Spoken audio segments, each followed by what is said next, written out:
Route 5. Gietrzwałd, Tomaryny, Biesal, Guzowy, Młyn, Gietrzwałd. Car or bicycle trip, 23 kilometers. Fortifications in Tomaryny. The biggest attraction of Tomaryny are two twin defensive towers, preserved by the railway tracks.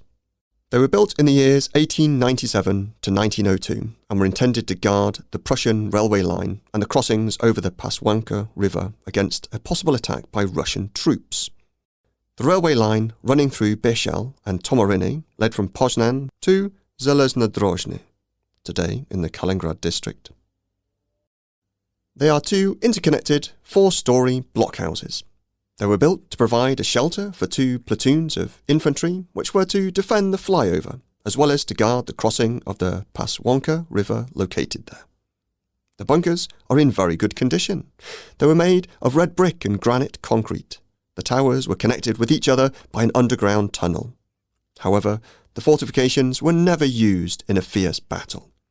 The fortifications survived the First World War, and during the Second one, they were only supervised at night. Time was extremely kind with them. The defensive towers sheltered two infantry platoons and were armed with 3 heavy machine guns and a rapid-fire cannon mounted on armoured domes. Unfortunately, the domes were dismantled in 1997 and taken to Germany. Currently, they can be seen in the museum in Dresden. The military enthusiast who took the domes to Germany did not have a permit to export them from the country, because of which he was accused in the court in Olsztyn. Despite the traces of numerous events and acts of vandalism, old German inscriptions have been preserved inside, as well as elements of equipment.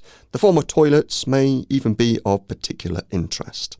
The defensive railway towers are a little-known tourist attraction today, despite being an undeniable material testimony to the past.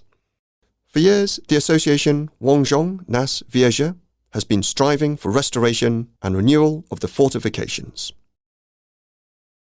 Railway station and Evangelical Chapel in Biesal. Right after Gietrzwałd, we enter Missouri, so Biesal already has facilities characteristic of the Protestant area. One of them is a former Evangelical Chapel built on land donated by Hugo Strejewski. One of them is the former Evangelical Chapel built on land donated by Hugo Strejewski, the landowner, in 1924. It is a building on a polygonal plan with apse 3-sided gables. It is covered with a steep hexagonal roof crowned with a metal cross. The facades are plastered with pilasters, large windows topped with flattened arches in the side walls and oval windows in the slanted walls. As the chapel was taken over by the Catholic Church after World War II, the interior design is a mixture of pseudo-Baroque and contemporary styles. The facility is located on a small hill and in line with the evangelical tradition adjoins the cemetery. Currently, it is difficult to find traces of the burial of former inhabitants there. The only place referring to the past is a modest soldier's tombstone from 1945.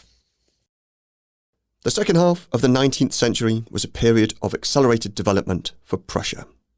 The additional cash injection which the Prussian state received from France was a result of the victory in the Franco-Prussian War in 1870, was used for drainage of farmland, development of public housing, as well as rail transport. The railway appeared in Biesal in 1871, when a railway connecting Królewiec and Berlin was built here. The construction was accompanied by extensive earthworks. Apart from the building of the station with 2 platforms, a water tower to supply water to railway buildings and a crane, a railway workshop with a distributing track, ramps and waiting pens for keeping and unloading animals were built in Biesal. At the station, a 2-storey residential building for railwaymen was built, and a building with the station manager's apartment and office of the road section were built near the crossing. In addition, the square in front of the station and the road along the tracks were paved. The construction was completed in 1873. In 1904, Biesal was connected to the telephone line, and in 1927, electricity was supplied. The train station still operates, but you can't go inside the building or even buy tickets at the box office there. The housing estate of single-family houses called Kohówki or Siedlung is an interesting but little recognisable element in the landscape. Several houses have survived in Biesal. They were created in the interwar period when Erich Koch was the Gauleiter, over-president, of East Prussia. If you are more interested in this figure, I invite you to Barczewo, where he spent several dozen years in the local prison after World War II.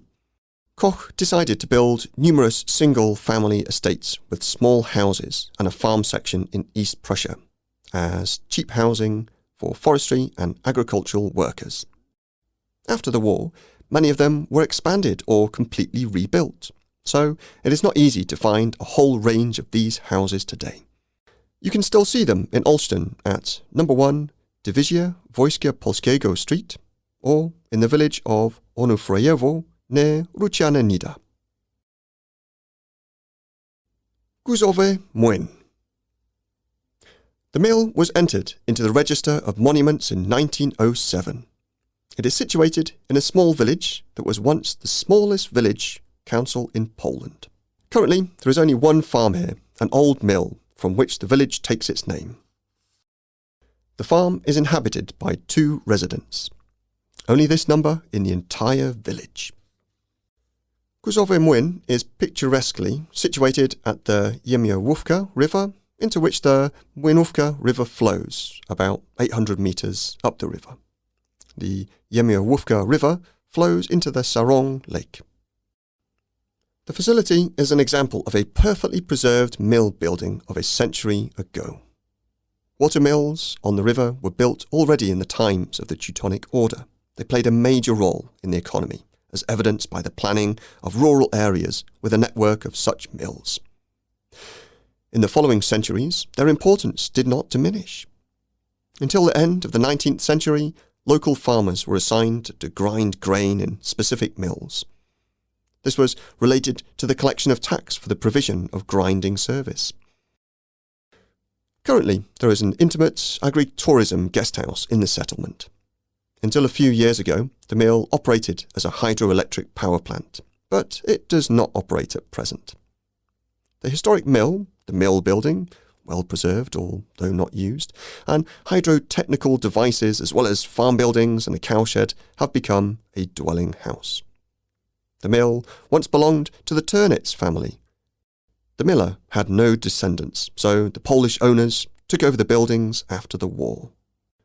It stopped working in 1982. The devices were sold or thrown into the trash.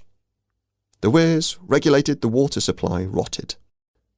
A turbine, which once replaced the water-operated mill wheel, also stopped. The current owners have restored it. They've also collected many original exhibits from which they intend to create a milling museum.